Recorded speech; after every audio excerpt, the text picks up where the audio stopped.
Bismillahirrahmanirrahim. Assalamualaikum warahmatullahi wabarakatuh. Innal hamdalillah nahmaduhu wa nasta'inuhu wa nastaghfiruh wa na'udzu billahi min shururi anfusina wa sayyiati a'malina.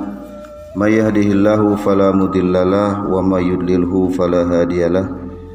Asyhadu an la ilaha illallah wahdahu la syarikalah wa asyhadu anna Muhammadan abduhu wa rasuluh la nabiyya ba'dah. Jamaah yang dirahmati Allah Subhanahu wa taala, setiap perkara yang Allah Subhanahu wa taala wajibkan atas manusia sebenarnya tidaklah berat, karena pasti apa yang Allah wajibkan itu masih dalam kadar kesanggupan manusia. Allah Subhanahu wa taala berfirman, A'udzubillahi minasyaitonirrajim, la yukallifullahu nafsan illa wus'aha. Allah tidak membebani seseorang melainkan sesuai dengan kesanggupannya. Quran surat Al-Baqarah ayat 286. Dalam kondisi tertentu Allah Subhanahu wa taala bahkan memberikan keringanan, memberikan rukhsah kepada hambanya.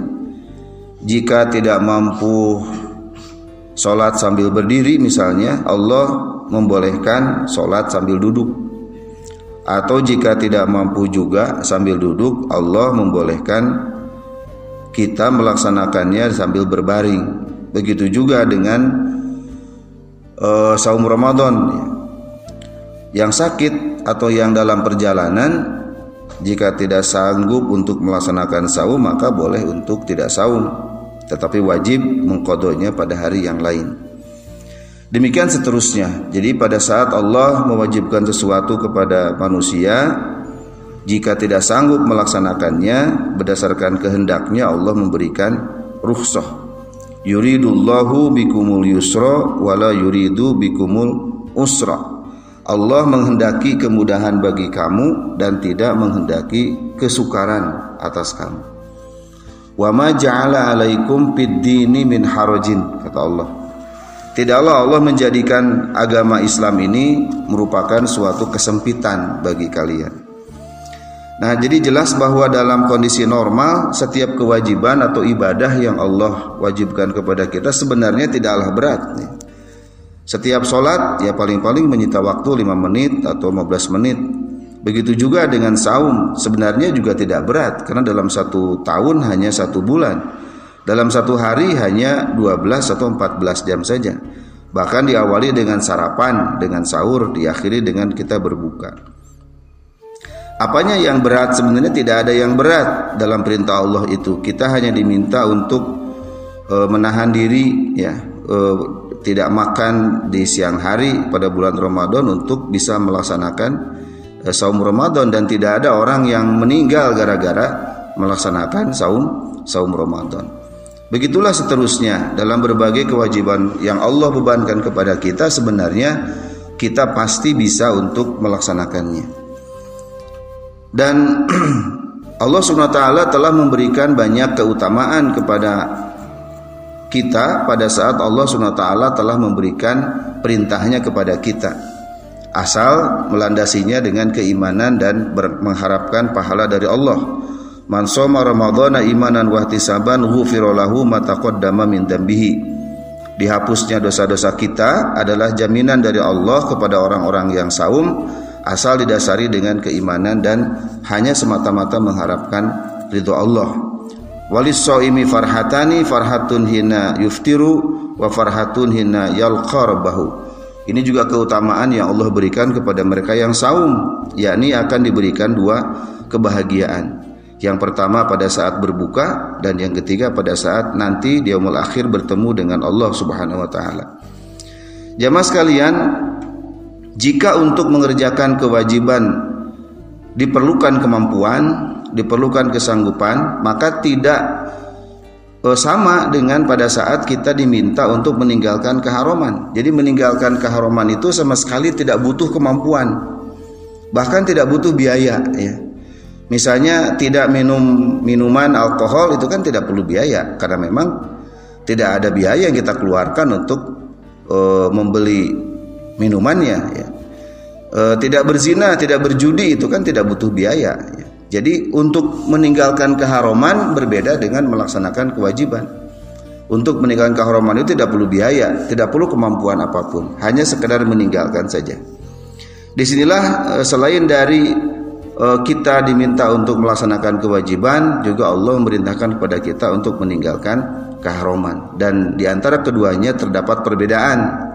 Kalau untuk melaksanakan kewajiban memang perlu kemampuan, tapi untuk meninggalkan keharaman sebenarnya sama sekali tidak perlu kemampuan atau mengeluarkan biaya, tenaga dan sebagainya. Oleh karenanya orang-orang yang beriman kepada Allah Subhanahu wa taala sajalah yang akan dapat melaksanakan kewajiban dari Allah. Saum saja diseru kepada orang-orang yang beriman. Ya ayyuhalladzina amanu kutiba alaikumusyamu kama kutiba alal ladzina min qablikum la'allakum tattaqun. Karena kalau orang-orang tidak beriman memang tidak akan sanggup memahami keutamaan saum ya. Orang-orang yang tidak beriman kepada Allah tidak ingin mendapatkan keutamaan dari ibadah saum itu karena memang tidak punya keimanan. Jamaah sekalian sama-sama dirahmati Allah Subhanahu wa taala, iman yang ada dalam dada seorang muslim seharusnya membuat dia tunduk kepada Allah Subhanahu wa taala. Itulah yang disebut dengan takwa. Jadi ketundukan kepada Allah, kepada perintah Allah atas dasar iman, itulah takwa dan itulah yang menjadi tujuan dari diperintahkannya kepada kita melaksanakan ibadah saum ini. Hanya sayangnya banyak di antara kita kaum muslimin yang masih belum menyadari akan hal ini. Jadi ketika Allah memerintahkannya melaksanakan saum, dianggapnya sebagai suatu beban, suatu rasa yang berat begitu. Padahal tidak sama sekali. Masih bisa dilaksanakan sepanjang ia tidak sakit, sepanjang ia tidak dalam perjalanan ya. Hanya saja memang perlu keimanan yang kokoh di dalam memahami perintah Allah itu, di dalam memahami keutamaan-keutamaan dalam perintah Allah itu. Oleh karenanya selama sebulan penuh ini kita dilatih untuk taat, dilatih untuk disiplin, dilatih untuk selalu mencari keridhaan Allah Subhanahu wa taala karena memang pada hukum-hukum yang lain, pada perintah-perintah yang lain sebenarnya semangatnya sama, yakni semangat keimanan dan semangat ketaatan. Apapun yang Allah perintahkan, itulah sebetulnya jalan bagi kita untuk mendapatkan kebaikan-kebaikan dari Allah Subhanahu wa taala. Semoga Allah menjadikan Ramadan kita ini sebagai awal dari sebuah perubahan, yakni sebuah perubahan dari melaksanakan ketaatan yang hanya dipandang sebagai suatu beban, kita ubah ya pandangan itu bahwa kewajiban dari Allah itu bukanlah beban, bukanlah sesuatu yang menyulitkan, bukan sesuatu yang merugikan, tapi pandanglah ia sebagai suatu keutamaan dari Allah yang mudah kita kerjakan. Bahkan di balik itu Allah hendak memberikan banyak sekali keutamaan yang kita butuhkan, yang kita perlukan demi kebaikan dan kebahagiaan kita hidup di dunia dan di akhirat. Amin ya Allah ya rabbal alamin. Rabbana atina fid dunya hasanah wa fil akhirati hasanah wa qina adzabannar. Subhana rabbika rabbil izzati amma yasifun wa salamun alal mursalin walhamdulillahi rabbil alamin. Wassalamu alaikum warahmatullahi wabarakatuh.